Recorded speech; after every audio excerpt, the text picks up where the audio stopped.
Yeah, let's begin. I just want to start with a territory acknowledgement. We acknowledge with gratitude that the area we are discussing today is situated on the ancestral and unceded territories of the Hunkaminam and Squamish Snitcham speaking peoples. Okay, and just a little bit of housekeeping. Uh, so if you could avoid using the raise hand function as we are a larger group. And if you wish to ask questions, please use the Q&A function that's on the screen. If you don't see it at the bottom of your screen, please click the More button and then it should appear there.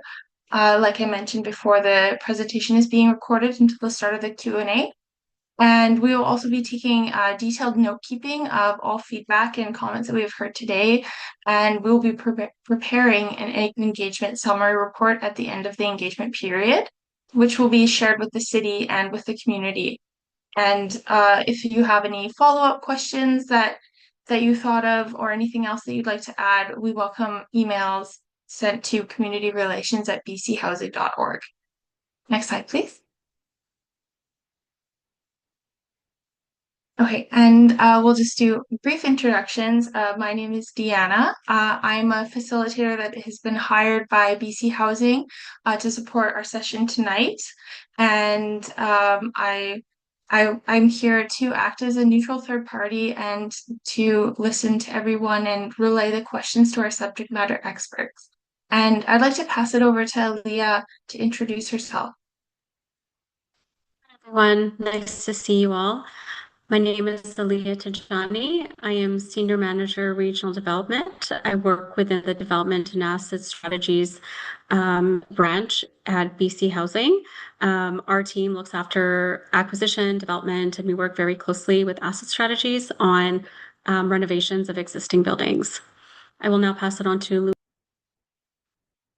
Hi, everyone. I'm Louise. I'm a supportive housing advisor in the operations department at BC Housing. In my role, I work closely with the nonprofit operator, and I will now pass it to Sandy. Good evening, everyone. My name's Sandy Stenning. I'm a coordinated access manager for BC Housing. I work in the community with shelter and supportive housing to ensure people have access to the resources. Jason? Thank you, Sandy. Yeah, hello everyone. My name is Jason. I'm the Senior Communications Advisor from the Project and Community Engagement team in BC Housing. So I'm part of the Community Relations team. For this session, I'm also the technical support. So if you are running into any technical issues or if you simply have any questions, please feel free to reach out to me using the chat function. Thank you. Thanks, Jason. Okay, so we can move to the next slide. So for this meeting, we like to start these conversations with a few agreements. That's how we all will know how to best engage with one another. Let's all commit to a few things. First, to come together in the spirit of community. You're here because you care deeply about your community, as so do the representatives who are here today. So this is a shared value. Second, we will share information openly and transparently. Whatever information is available at this time, there's a genuine commitment today from the project partners to share it. And three, let's balance time for sharing information and answering questions. We'll keep our eyes on the clock and make sure we move on if we need to, in order to cover all the ground we need to. To that end, if you see us raising a hand or interjecting to signal that we need to move on, thank you for obliging us. Next slide. And for our time together, we ask that all participants present use respectful people first language. For example, that could be people experiencing homelessness or people who use drugs, etc. We also ask folks here to consider that there may be people who are experiencing or have experienced homelessness in this session, and to ask brief, genuine questions and allowing space for answers. Next slide, please. Okay, so here is our agenda. Today, during our session, we will have a brief presentation. We'll be discussing homelessness and housing in Burnaby, the new permanent shelter at 3020 Gilmore Diversion, and then followed by a Q&A session. Like I mentioned before, if you have a question or wish to make a remark, please use the Q&A function on Zoom, which will be monitored by myself and the rest of the team, and we will answer questions at the end of the presentation. So I will be passing it off to Sandy first to talk about the bigger picture of homelessness in Burnaby. Thanks, Sandy. Thanks, Tina. So Burnaby has seen a significant increase in homelessness, with approximately 209 people identifying as experiencing homelessness in April of 2023. This was a 69% increase in homelessness since the last point in time count in 2020. The actual number is likely much higher, as the counts do not include people who may be sleeping in vehicles, couch surfing, or we couldn't find to count. The city has a home strategy, which is a comprehensive action-oriented roadmap designed to address affordability and homelessness in Burnaby. The home strategy and the Mayor's Task Force have highlighted the urgent need for more shelter space in Burnaby.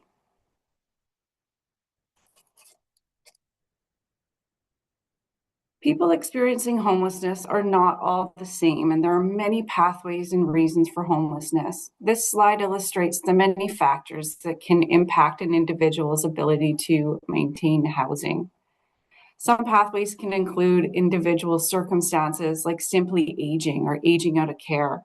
Economic factors, as we all know, housing and affordability with the rising rents, and property prices are just increasing.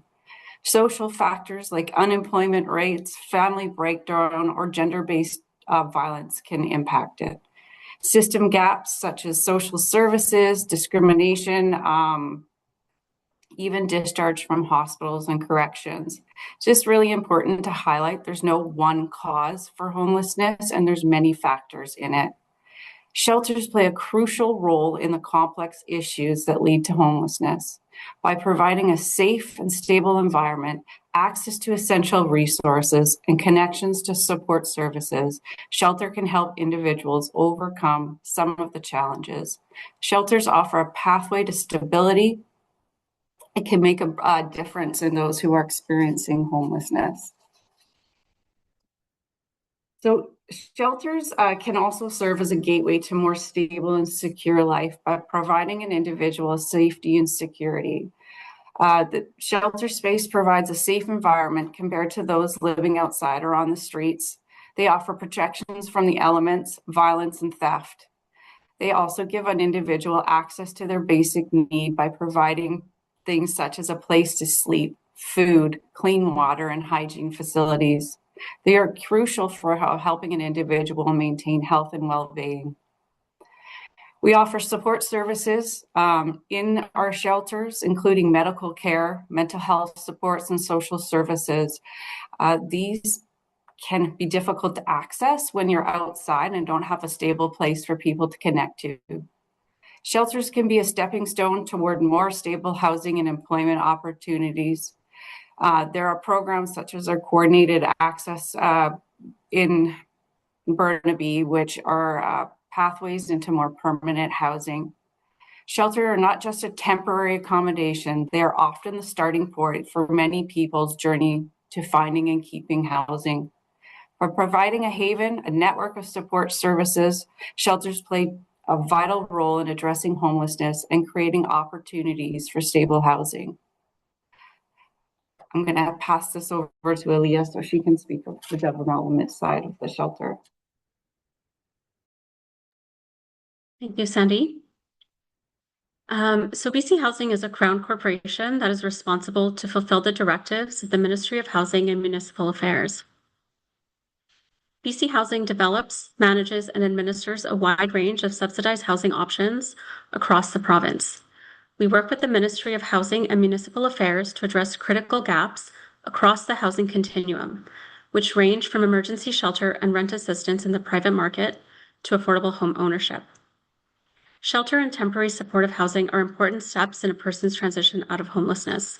They are gateways to permanent housing, well-being, and stability.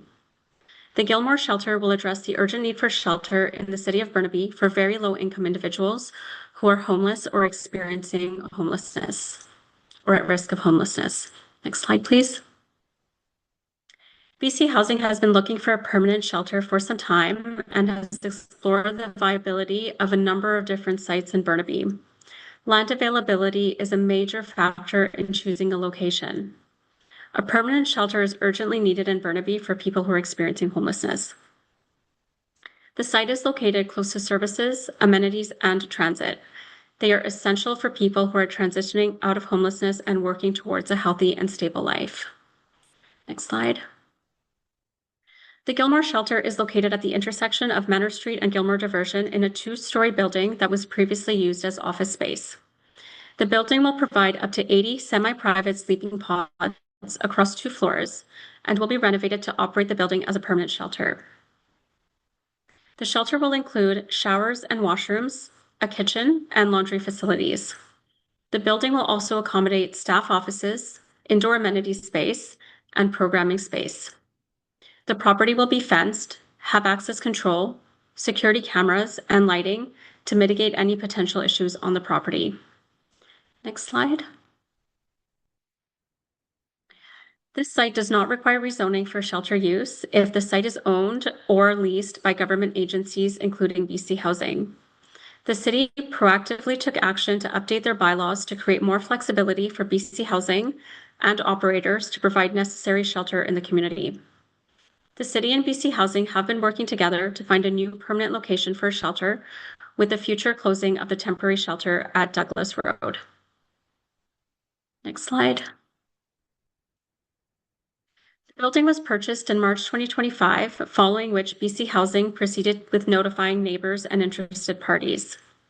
In May, we are holding 2 online engagement sessions with a total of 100 participants. We are expecting renovations to begin in the summer, and in the fall, we anticipate we will have procured an operator and can introduce them to the community. By spring of next year, renovations will be complete and the shelter will open. Hi, everyone. So I'll talk a bit about the shelter operations and services. BC Housing will select a nonprofit operator through a fair and open process. The selected operator will provide on-site services. The shelter will have support staff available 24/7 and provide services to shelter guests. Some of the services provided on-site will include meals, laundry, washroom, and shower facilities. Shelter guests will be able to make meaningful connections to permanent housing, health services, community-based resources, and cultural services. Next slide. This slide refers to site safety. Shelters are an important part of any community, and this safety focuses on the shelter guests and site safety. Safety aspects for the shelter will incorporate crime prevention through environmental design practices such as fenced grounds, access control, security cameras with lighting, and regular perimeter checks conducted by the nonprofit operator. Next slide. So BC Housing and the shelter operator are committed to answering questions and addressing concerns quickly and collaboratively. We'll do this by having a list of numbers about knowing who to call and when to call, so direct phone numbers will be shared with the neighbors. We welcome ongoing dialogue about any issues within the shelter. And safety issues beyond the shelter, we work with our community partners such as the RCMP and bylaw officers who will support the neighborhood and the street safety.